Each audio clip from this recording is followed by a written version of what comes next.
Di saat itulah fitnah itu membuat orang berganti akidah dalam sehari. Pagi beriman, sorenya kafir, sorenya beriman, paginya kafir. Sebentar para hamba Allah, peristiwa ini terjadi nggak di zaman kita? Orang menjual akidah dengan demi harta, pangkat dan jabatan, sehingga beriman di pagi hari, sorenya kafir. Terjadi tidak? Berarti kita berada di zaman fitnah duhaima. Di zaman inilah yang disebut dengan malhamatul kubra terjadi.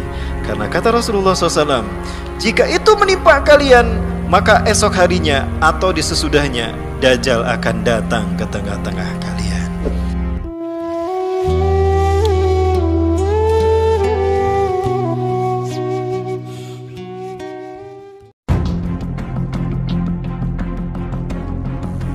Rasulullah SAW menyebutkan akan ada 3 fitnah melanda umatnya sebelum terjadinya kemunculan Dajjal.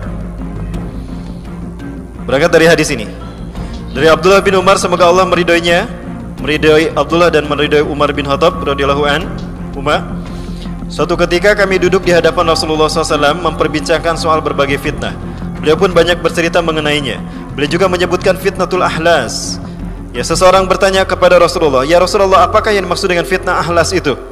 Beliau menjawab, yaitu fitnah pelarian dan peperangan. Yang mengalami fitnah ahlas ini adalah keluarga Rasulullah SAW. Di dalam hadis yang lain, masih dari Abdullah bin Umar, Rasulullah menangis dan ditanya, "Ya Rasulullah, kenapa anda menangis?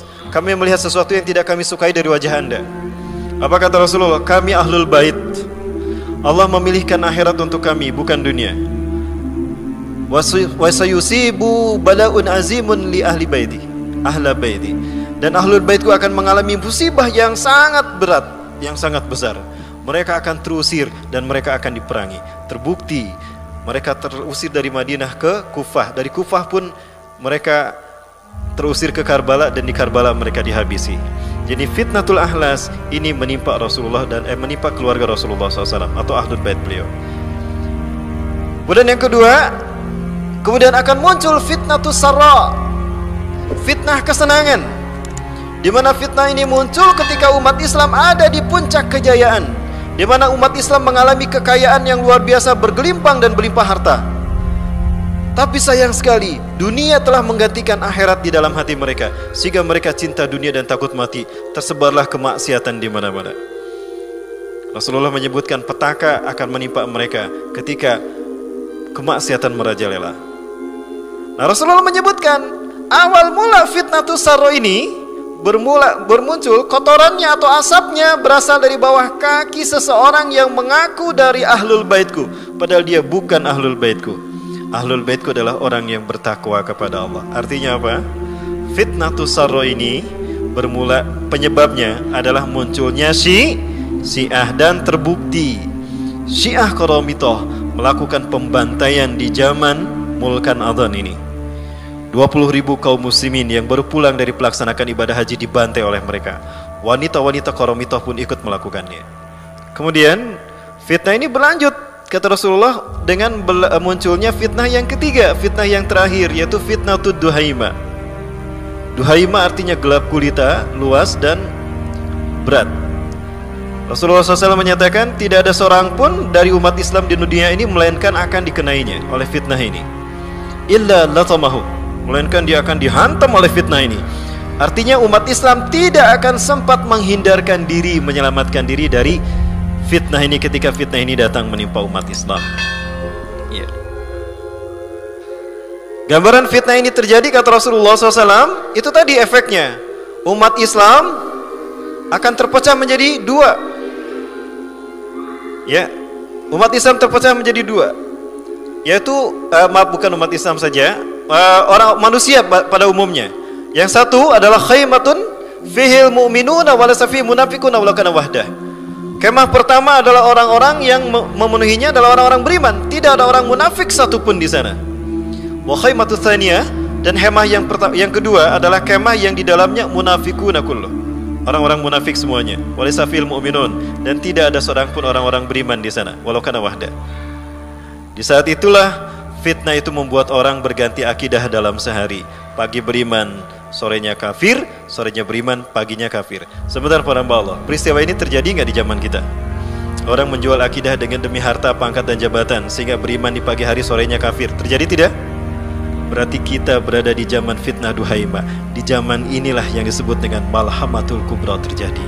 Karena kata Rasulullah SAW, jika itu menimpa kalian, maka esok harinya atau di sesudahnya Dajjal akan datang ke tengah-tengah kalian.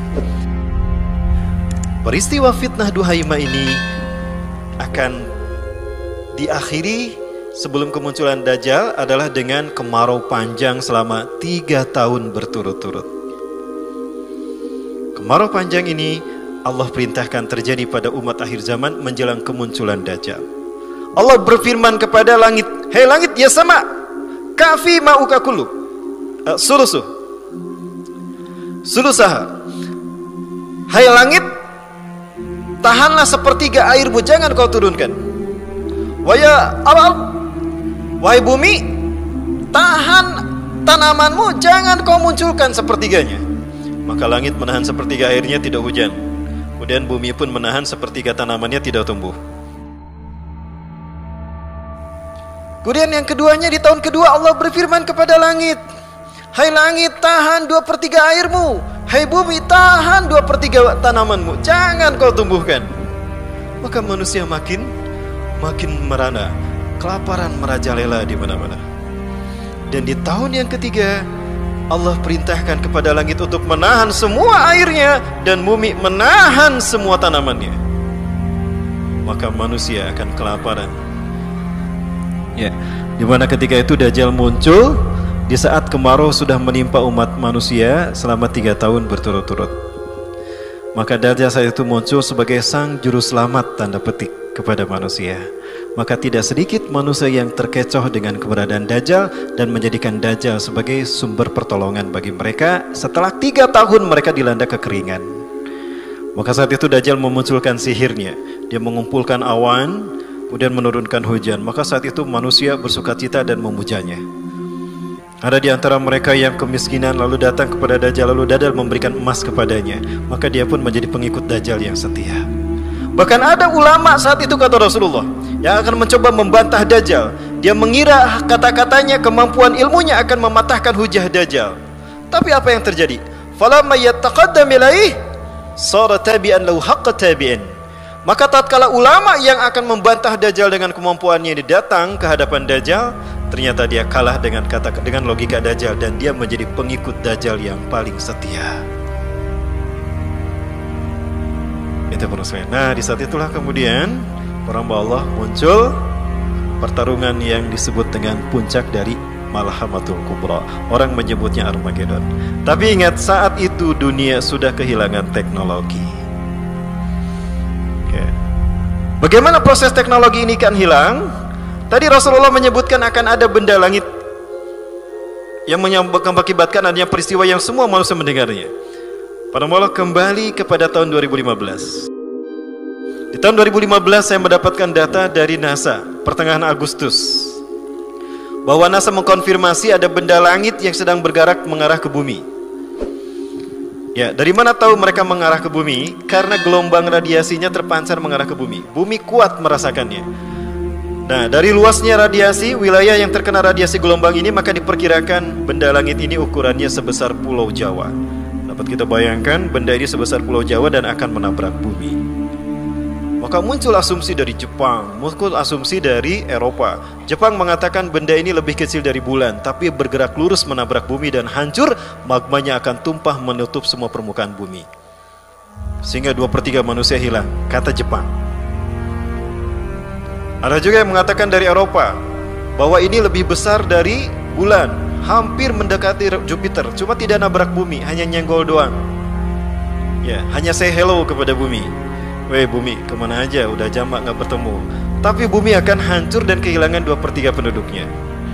Ya, teman-teman sekalian, saya memperkirakan justru tidak menabrak bumi, tapi sekedar lewat saja. Tapi lewatnya benda langit ini mengakibatkan pergeseran kutub polar shift. Dari mana saya meyakini ini? Hadis Rasulullah SAW. Sekali lagi, ini peristiwa-peristiwa besar di puncak Malhamatul Kubra terjadi. Rasulullah SAW menyatakan kepada para sahabat, "Atadrina aina syamsu ba'da ghurubiha?" Tahukah kalian di mana matahari setelah terbenamnya? Bapak Ibu, matahari kalau sudah terbenam berada di mana? Berada di mana, Bu? Di barat. Ke bawah ya, terus muter. Para sahabat menjawab, Allahu a'lamu tsumma rasuluhu a'lam. Allah Maha mengetahui, kemudian Rasulullah mengetahuinya. Maka Rasulullah mengatakan, Inna syamsa idza ghurabat taqribu ila makaniha tahtal arsy. Sesungguhnya matahari apabila telah terbenam, dia akan kembali ke tempatnya di bawah aras Allah. Harat syajidatan, dia akan sujud kepada Allah di tempatnya itu. Innaha tangtahitat dunal arsy, sesungguhnya dia akan berhenti di bawah aras. Summa taharu sajidatan, kemudian matahari itu akan sujud kepada Allah. Summa taqumu hatta yuqalu laha, kemudian matahari itu berdiri dan Allah berkata kepada matahari tadi, ya, irji'i, kembalilah kamu. Maksudnya kembali ke tempat kamu terbit. Maka terbit lagi dari timur.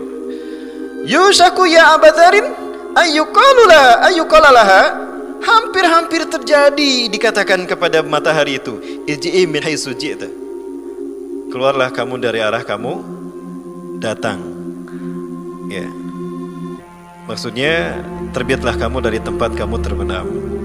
Fadzalika hin, dan itulah hin. Kalau Bapak Ibu membaca kalimat him di dalam Al-Quran, itu artinya matahari terbit dari barat.